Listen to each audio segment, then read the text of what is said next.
Welcome to the Feast Life, where we empower you, the modern homeschool mom, to create a life and homeschool you love, one founded on faith, family, freedom, and fun.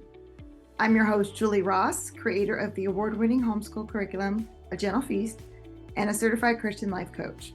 For more information on today's episode and to access my free gift for you, check out thefeastlife.me. Charlotte Mason once said, "Life should be all living, not a mere tedious passing of time." So on this show, we seek to savor the feast of life. Girl, grab your favorite beverage and pull up a chair. You are welcome at this table.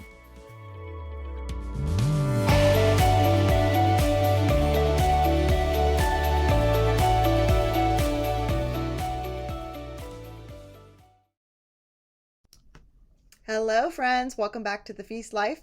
I'm so excited about today's conversation because we're going to be diving into one of my favorite topics, how stories shape us, connect us, and carry us through our lives. My guest today is Leilani Mueller, and she is no stranger to homeschooling. Leilani was homeschooled all the way through high school, and now she continues that legacy by homeschooling her own 5 children. From the very beginning, she has loved words, spending much of her free time with a book and a pen in hand. She went to earn her BA in Humanities with a minor in English and Bible from Biola University, and she's a graduate from Torrey's Honors Institute, Biola's great book program. One of her fondest memories from those years was spending a year at Oxford studying English and history. Truly a girl after my own heart, and we'll definitely be talking about that in today's episode. In her professional life, she has taught high school humanity courses to homeschoolers, directed musicals, and even ran a junior theater program while her husband was working on his PhD in Texas. But over the years, as her family grew, she felt called to focus her energy on teaching and nurturing her own children at home. And now she's stepping into a brand new adventure as an author.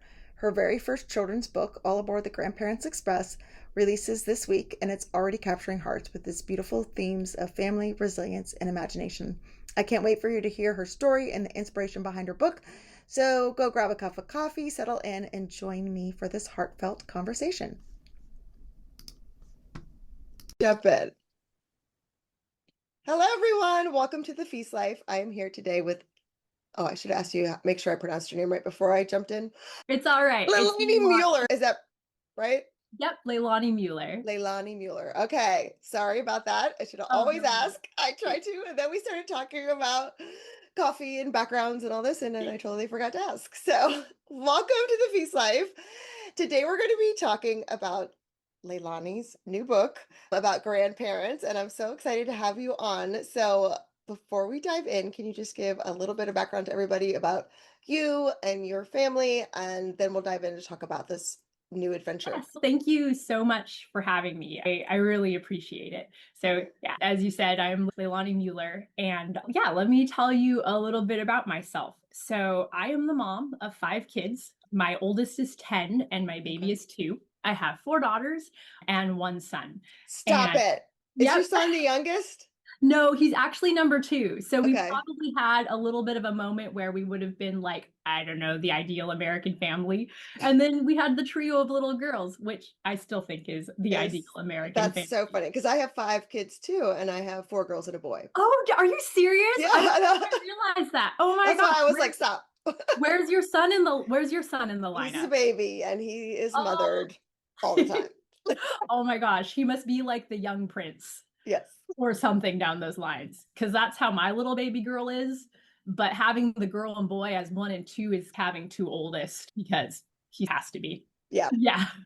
Yeah. Oh, that's so fun. Yeah, that really is. I always love meeting and talking with people who have the same lineup as me because in our world, there's sometimes, oh, wow, you have so many girls. How is it for your son? I'm like, it's going to be okay. Look, here's this other family who's doing it really well or something down those lines. But anyway, I'm a California native, but I moved to Texas about 9 years ago so that my husband could get his PhD at Baylor. He's a philosopher, and he's now a professor here at a little college. This room is his office, St. Constantine College, which is a great books college. And that is basically what moved us first to Waco and then to Houston, or like the outskirts of Houston. And in the process of all of that, we went from 1 little girl to the 5 that we now have.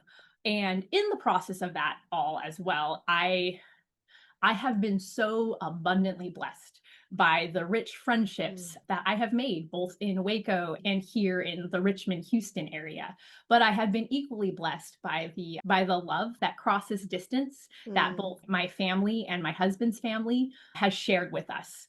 And writing has actually always been part of my life. So I actually grew up homeschooled. My mom did the whole K through 12. I was homeschooled. My sister was homeschooled. That's My awesome. sister actually, I should say both my sisters and my brother were also Okay. homeschooled. But the top two, me, I'm the oldest, and my sister, have always loved writing.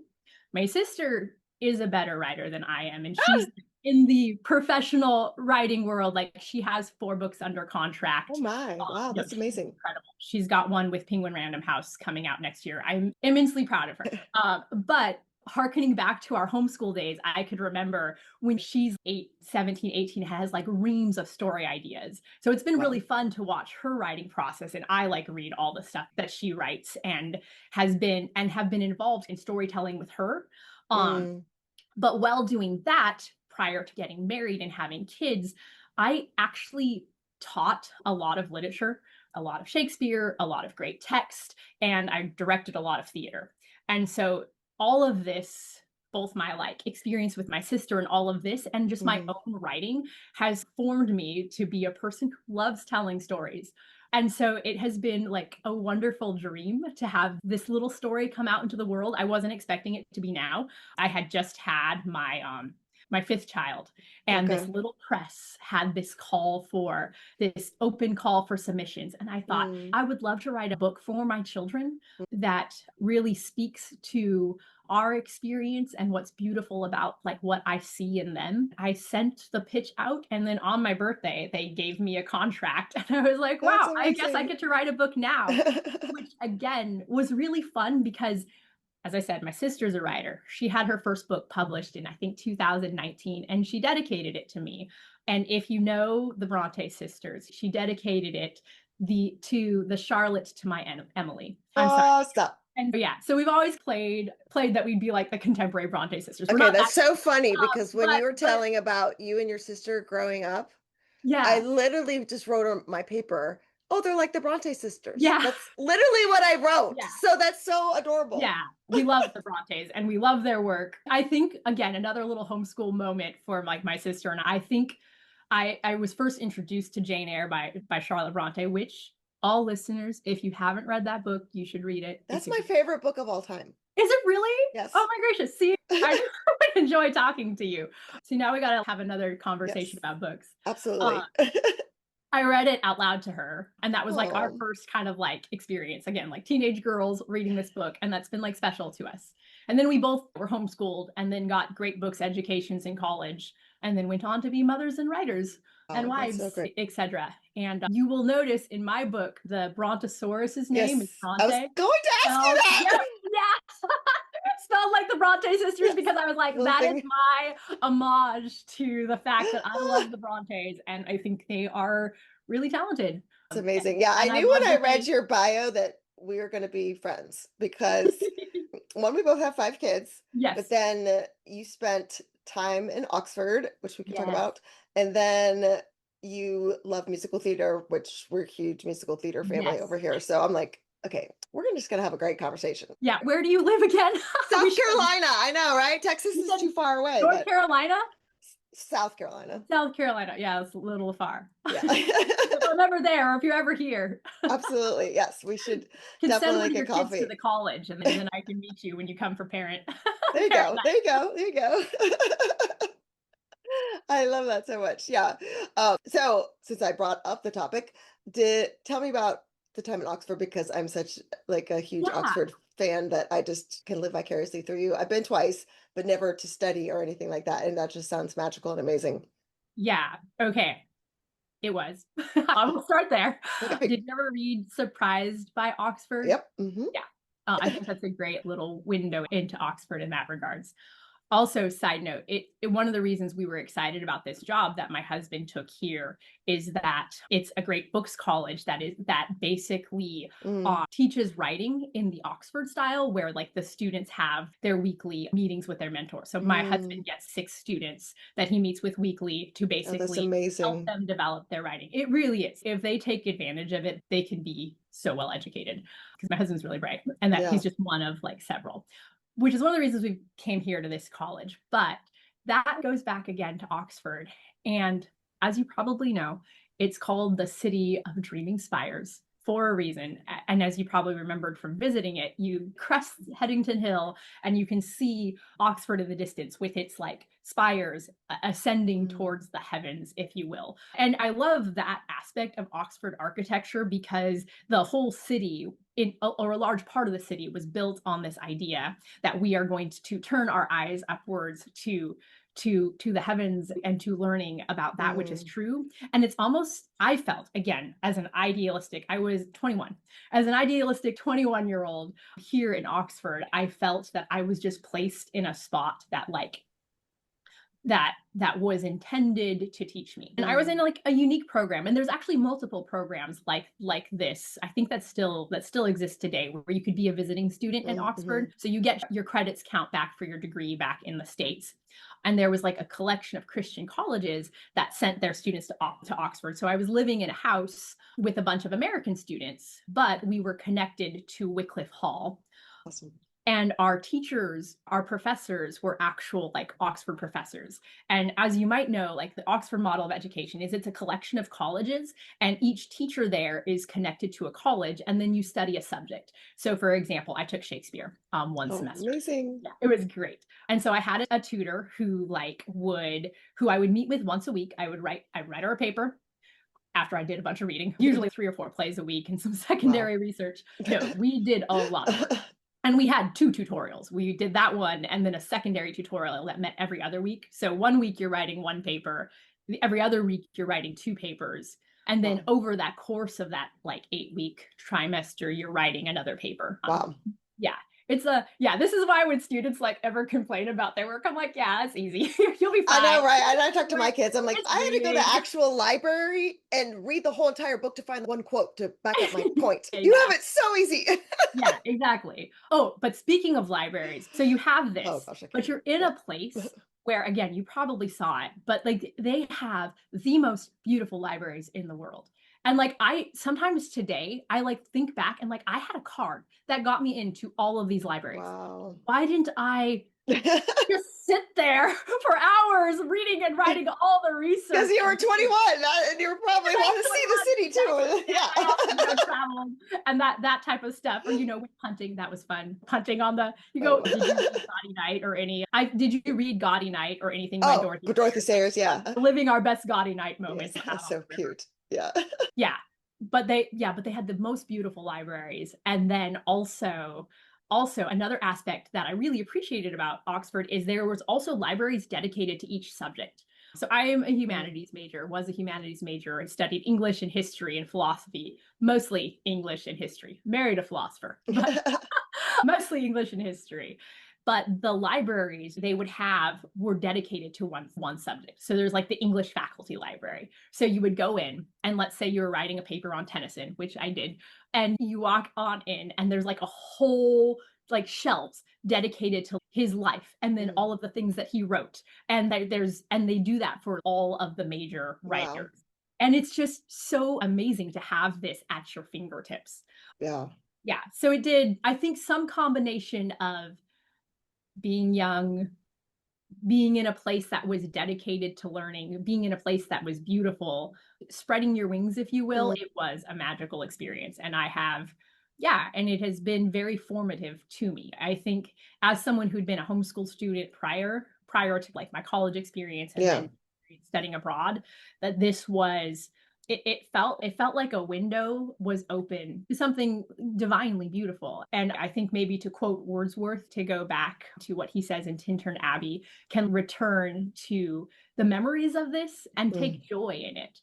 But but realizing as well that which was beautiful and good in that particular time doesn't need to be in that particular time and place. Like those moments of beauty and friendship and community and learning could happen many places, including like here in Houston, like this little college here, where we have the college students over and I can talk to them about the great books that they've been reading, which is again, harkening back a little bit to the experience that I had. So yeah. You ask if it was magical. Yes. When my husband got into grad school, I was like, love, you need to get into at least one conference at Oxford. That's the only thing I want from you in your grad school experience. We did, and we went back together, which was also magical. That's so sweet. Yeah. But then he was at like a Merton college for that. And so we got to go into like the gardens that are like for the fellows. And so it was awesome. It was just lovely. That is so lovely. Big adventure. I love to just, if people are listening, they're like, okay, like I'm not going to Oxford, never been to Oxford. Definitely put that on the bucket list. But other than that, I think we can delineate like the importance of surrounding yourself, like you're saying, even in Houston, Texas, even in where I live in South Carolina, the importance of surrounding yourself with beautiful things that are inspiring, and surrounding yourself with beautiful stories. And so that can happen at your local public library too, even if it's not any fraction as beautiful. So I'm curious, because most of my audience is homeschool parents. I'd love to ask just about like your homeschool experience, like you and your sisters. Was there anything you feel like your parents did that encouraged you all to love stories, to love writing? Yeah. Oh, I should add, I don't know if I threw in the brother. I'm 3 sisters, 1 brother. Okay. So I feel like I shouldn't leave him out. So we don't want to ignore him. Okay. Yeah. You're not just the Brontes. They had a brother too. Yeah, they had a brother too. So I'm not going to have my brother do what the Bronte sisters did. It's a little more upstanding. Yeah.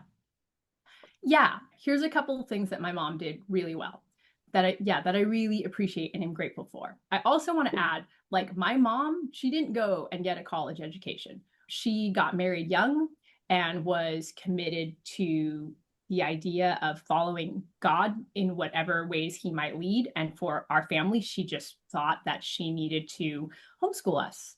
And her goal was to make sure we could read and write and do a little bit of math. I think as far as, I don't know, worldly success goes, like she knocked it out of the park, but that was never her intention. She wanted us to be people who loved God and who were kind. And I hope that, I think she succeeded. That's a very noble goal. Yes. Yeah. And 2 things that she did that I think every homeschool parent should do that have formed me. 3 things. I'll make it 3. 1 is she was very upfront about the fact that she wanted us to know and have a relationship with God, and that when she couldn't do it, she prayed. And she was a woman of prayer, and she made that clear that was the most important thing in her life, or at least the thing that she wanted to be the most important thing of her life. And it's beautiful. And I think it's what undergirded everything else. Secondarily, because again, she didn't get like the college education or something like that like my sister and like they provided for my sister and I or my siblings, but she would tell us explicitly that we could do whatever we wanted to do. Obviously within reason. She was not going to be like, yeah, Leilani, go and be a basketball player or something like that. But this idea like, hey, you want to be good at math? You can do it.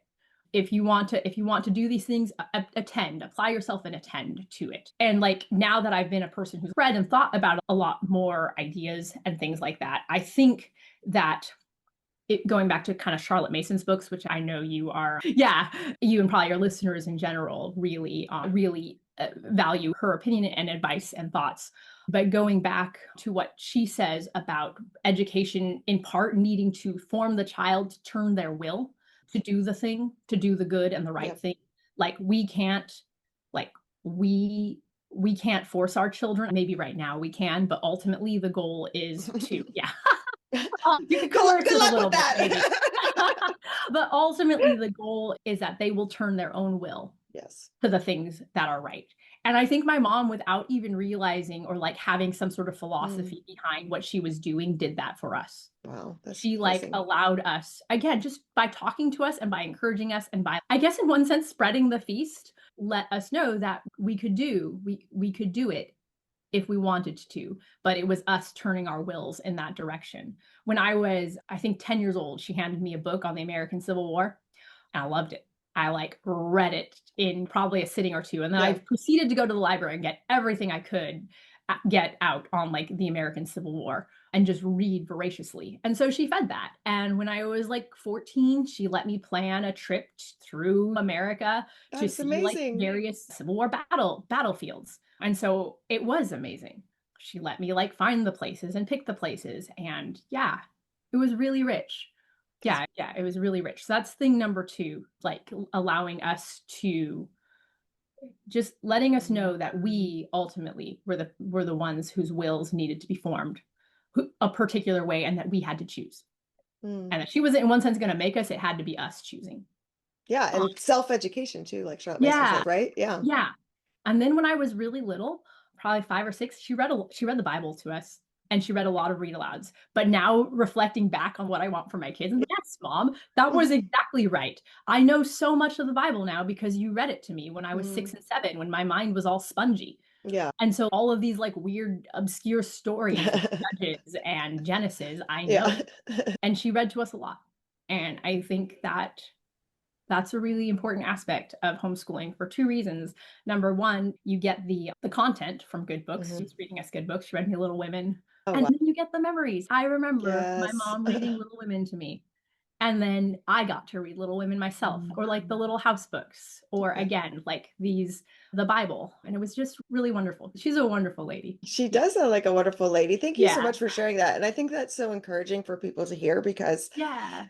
as homeschool parents, we really can overcomplicate it a Mhm. lot. And we feel like we Yeah. have to do all these things and all these different subjects. And what are you using for Latin? And if you don't do that, but it's like at the bare bones, like this is what is going to shape your child as a person. It's feeding them God's truth and it's reading them rich stories and filling their minds with ideas and then talking about it. Like it's so Yeah. simple.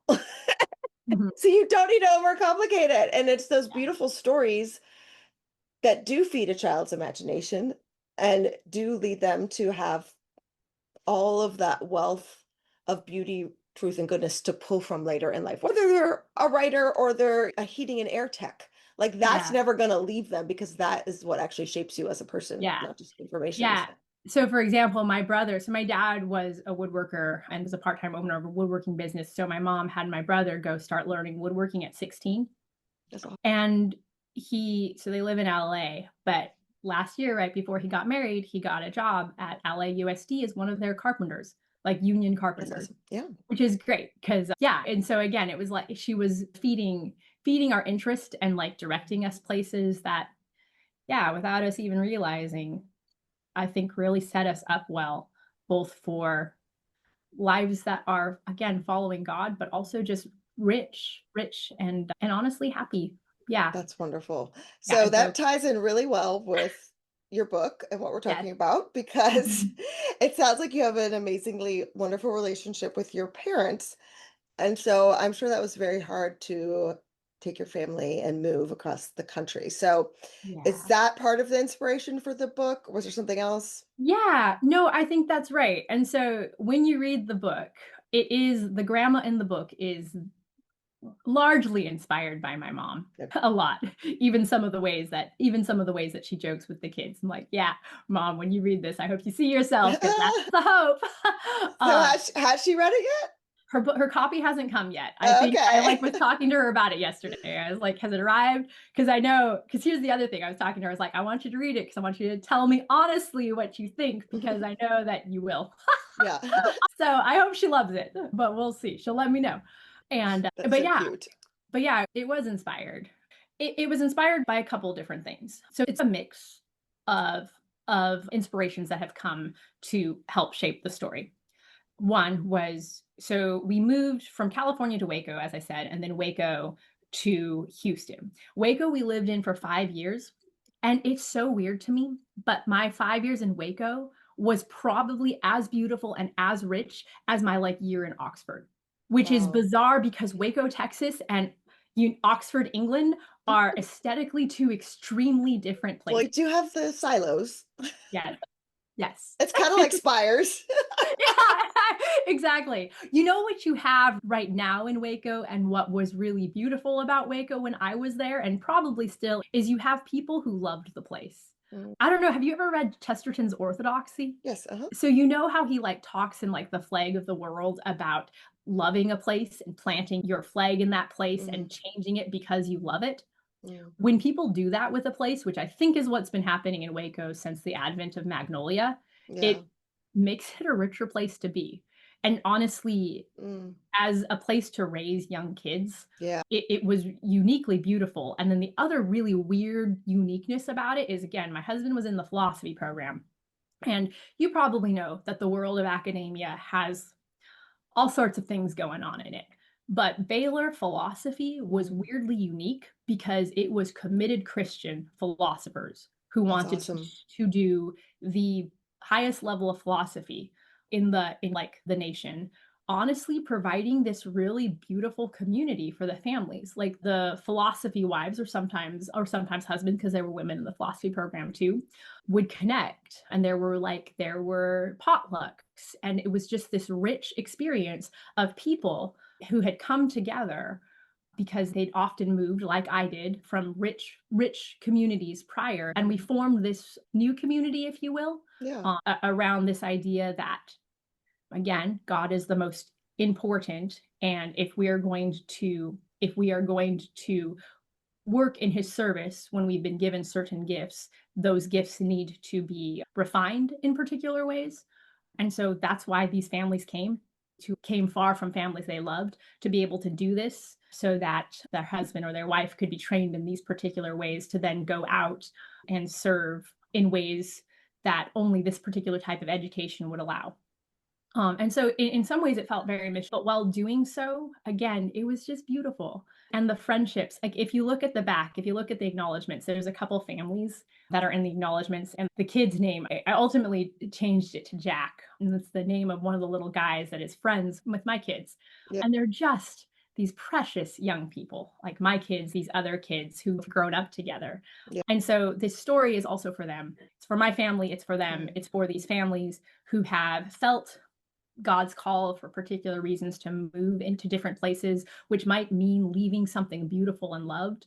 But I think my goal with the story was to show ultimately that that love can be multiplied and is Mm. multiplied, and that at the end of the story, I think in many different ways, both physically with Rose and just with the gatherings that happen. And that's what I wanted to do with the book. And I wanted it to be, honestly, I was like, if this book is just for my kids and like these families, that'll be good enough, because this Yeah. is in one sense my love letter, if you will, to the time that we all shared together there in Waco. And then again, I think starting again, because the other thing that happened with those Waco families, because we were all again at grad schools, is those husbands are all on their jobs at different Yeah. colleges now Oh, across the US, literally. yeah. And so there was another spreading, if you will. And as we settle down in these new places that God has called us, I wanted to also remember that particular good. So there's three moves or Mhm. two moves that inspired this story that's about one move. Yeah. No, And that then, makes a lot of sense. And I think, yeah, I have a lot of military families that use my curriculum, a lot of yeah, families who are full-time RVers use my curriculum. And yeah, so I think the kids will really be able to relate and be comforted from your story of, because it's hard. I moved across the country with my big crew yeah, from Colorado to South Carolina to Colorado, yeah. and it's really hard on kids. And I think your book will really be beneficial for that. So can you just give a little bit without giving too much away of Yeah. the basic plot? Yeah, I'll give the elevator pitch, as they Okay, say in the okay. industry. So if you're listening and you're intrigued now, you should read my book. I hope you enjoy it. Here's the elevator pitch. So Poppy and Jack are two little kids who live in California, and they are moving from California to Texas so their dad could take a job at Lewis University. Does Lewis University really exist? Who knows? Maybe there is one. I called it Lewis University because I'm a fan of C.S. Yeah. Lewis. You probably caught that. And he's going to be a philosophy professor, just like Yeah. my children's father. And they bring their pet brontosaurus and pet unicorn with them. And when they arrive, they decide to build a train so that they can bring their grandparents, their beloved grandparents, to visit whenever they would like. And the story, it tells about the ups and downs that come from moving. And you will have to read the rest to learn, just like Poppy and Jack, what grit and love are needed to make a new place home. Yeah, I love that. And I love like their imaginary kind of creatures in it. What part do you think imagination plays into your story, but also in childhood, like in Yeah. general? So that's what I love about childhood. You'll probably remember it from your kids being little, and any of you listeners who watch your kids play. The imagination of children is so beautiful, and it's so real too, right? Hmm. As they're interacting things. So my daughter and my son, for a while, they used to play owner and puppy. So my daughter would be the puppy, and he would be the owner, and they would have little various different games Yes. that went around with it. Then the other little girls all had like little names that kind of went with these characters that they had developed in the different story worlds that they build. And the stories will change. Like I remember when they were really young, they did actually used to build airplanes to fly to California. Oh, And so this was something that they like actually did because they yeah. enjoyed it so much. And they'd pack up all their luggage and then they'd get on the bed and that bed was the airplane. And it was beautiful. It was so beautiful Mm, and they loved it. And in the writing of this story and in like the children's imaginations, my hope also was to capture like something real, something that I know and like real children. Yes, in a whimsical situation, I like make their imaginary characters more real mhm. potentially in the story, but yet I think that's how real imaginary characters and imagination is to kids. And so that is all again baked into the story.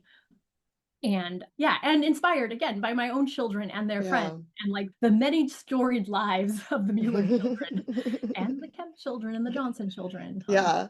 Yeah. Yeah. And you mentioned grit, and resilience is definitely a theme in the story, but also just Mhm. moving in general. Like, what are you hoping kids will learn or get from your story in terms of that? Or how have you helped your kids with that resilience in real life too? Yeah. So I think a couple different things. One, probably prayer. And Hmm. then two, a certain like openness to friendship when you come to new places, like love being open-handed and being willing to make friends even though it might be hard, even though it might not click right away. Like that openness is so important. But also as Christians we're called to love, and I think loving is having a certain openness to the people who you are present with. We obviously live in a weird age insofar as like we can have this I can have this conversation with you, Julie. I can stay in contact with my friends who are across the countries in ways that Oh, never yeah. was It's amazing, possible. right? Yeah. It is amazing and it's a beautiful gift. But with that gift, I think it's really important to also be present. We've now been in our new neighborhood, not new, it's 4 years. We've been in our neighborhood for 4 years. And I don't know. My kids have been going over to this. There's this gentleman who he lost his wife like, about a year ago, and he's No. older.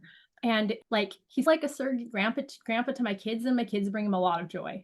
And Oh, that's so sweet. it's a really present thing for both of them. Like he brings them a lot of joy, gives them popsicles, and So cute. and so I think being open to the friendships that can be found, is particularly within good Christian communities, I think it is essential when people move and being willing to let it take time. So my book takes place over a semester, and ultimately I think it takes longer than a semester, maybe maybe a semester for little kids. It probably depends on the age. I think the Yeah, older right. you are, the longer it takes, and probably again temperament of child as well. But I think that, and also having a really rich family culture, I think really helps with the move because then you're not leaving everything. If you move with a family culture that is True. rich and is its own thing too, that thing is being brought to a new place and that thing persists in this new place. And that's good. And so I hope those would be some of the things that both adult readers and children would take away. I do hope that the book is something that adults would enjoy as well. That's my goal ultimately. I Like hope to write C.S. more Lewis says, stories. you're writing. Yeah, If you exactly. don't enjoy it as an adult, it's not a Yeah, good book or something's something. going on. Yeah. Whatever that Yeah. quote is. But it does delight me that when my copies came in this week, my daughter, and I'd read it to her. I read every chapter as I was writing it to them, but my daughter picked it up and she read it in one sitting. Oh. And then my 10-year-old, and I was like, how was it? And she was, it's fantastic. And I was like, yes, that's what I wanted. Or I came here to do this podcast and I was talking to one of the professors here, and his daughter just read the book and she loved it too. And so Oh. that just made me so happy to know that, oh, here's my 10-year-old daughter or this like 12-year-old little girl who like read the story and really enjoyed it.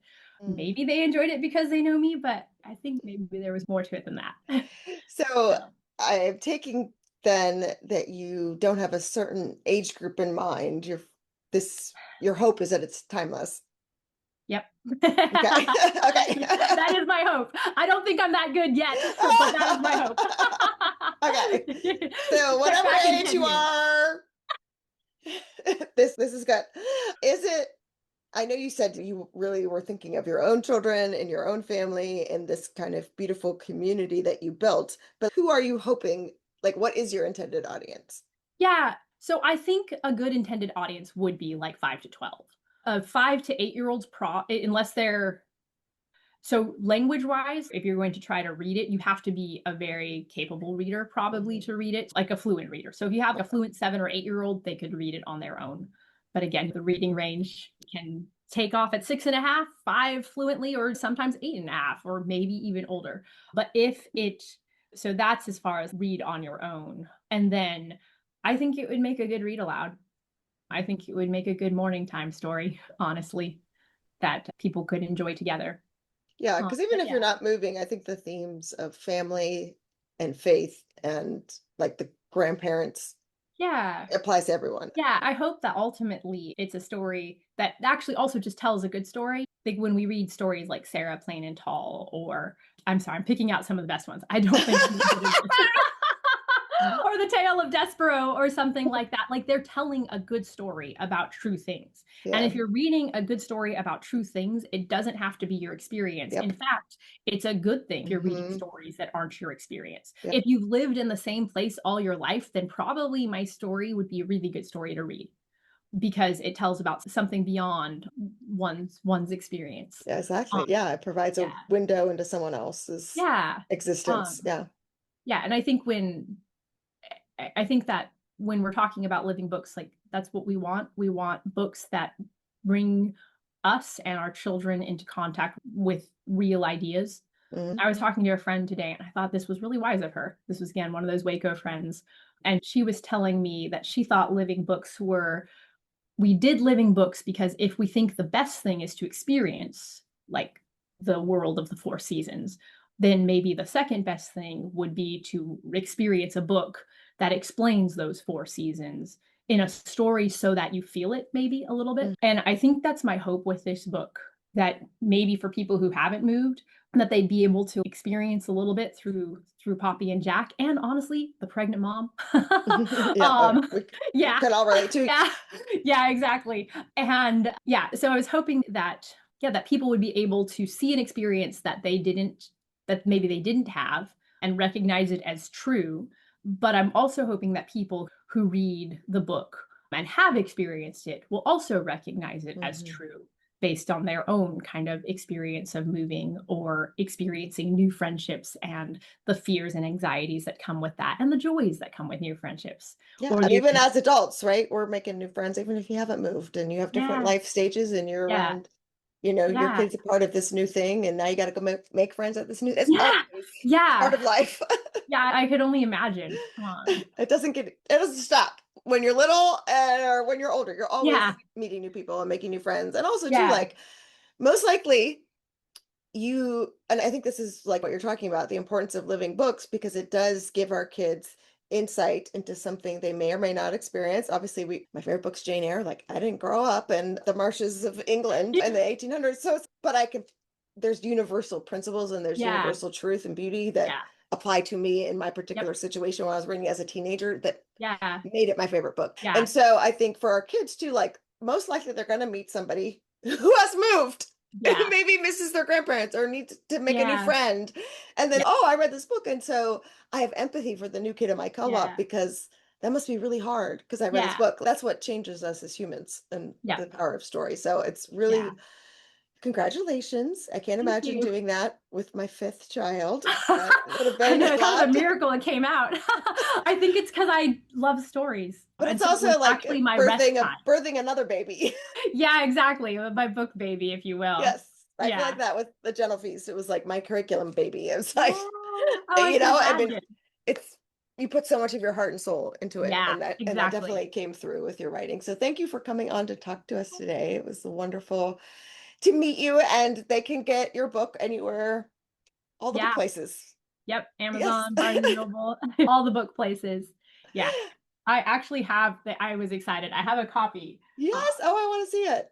because I just got them sent, but I was so excited Oh, to that's so see it. cute. And then, oh yeah, we So didn't even they talk about illustrated it, or did you do that they too? illustrated it. Okay. They like gave me like 4 or 5 illustrators to pick Oh, between. And okay. so yeah, it was a super fun process. And I was like, Yeah. this illustrator, and then they let me have a lot of say as to what I wanted, like with the Mm. cover and like with the illustrations. So each chapter actually is going to have illustrations too. Oh my gosh, that's so cute. Yeah. And so Bronte they the gave me brontosaurus. yeah. Yeah, so they gave me a lot of say as to what I wanted for the pictures to be. And so Mm, that was just yeah, so so fun. cute. To be able to see that all come together. Yeah. Yay, that's Thank so you. awesome. Yes. Okay, so we'll put that all in the show notes. And do you have any closing words or inspiration or encouragement or anything that you'd like to share before we hop off? Yeah. So I know a lot of homeschool moms listen to this, and maybe you're a first generation homeschooler, maybe you're a second generation homeschooler. But I just want to encourage you to be faithful to what God has called you to and to be people of prayer who put God first. And may you have wisdom to see your Mm, kids well. And may you be encouraged because the work you're doing is good work. yes, I'm absolutely. grateful that Um, I got the education that I received.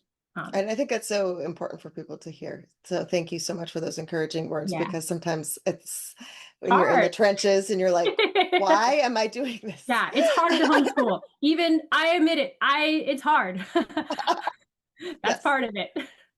Yes. Doesn't mean Yeah. it's any less of a Wow. great thing. Yes, absolutely. Yeah. So thank you again. I've so enjoyed our conversation. Thank you. All right. Thanks for listening to today's episode. Let's wrap up with some key takeaways. Number one, the power of storytelling.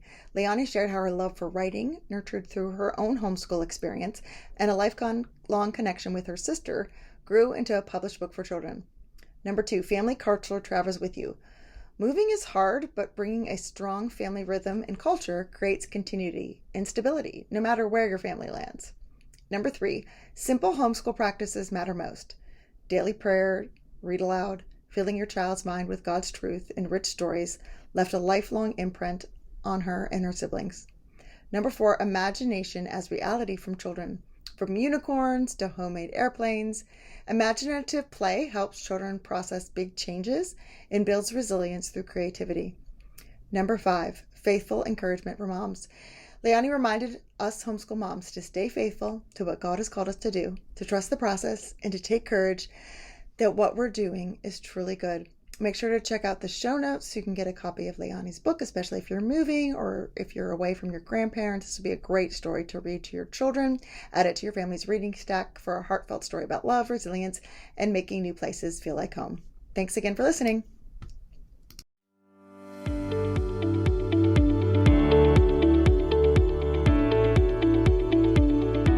Hey there, Julie Ross here. I just wanted to say thank you for listening to today's episode. If you like this show, it would mean the world to me if you would leave a positive review in iTunes. This really does help people learn about the podcast. And each month, I will pick a winner to receive a free gift. Don't forget to check out all the free resources we created for you at thefeastlife.me. Thank you.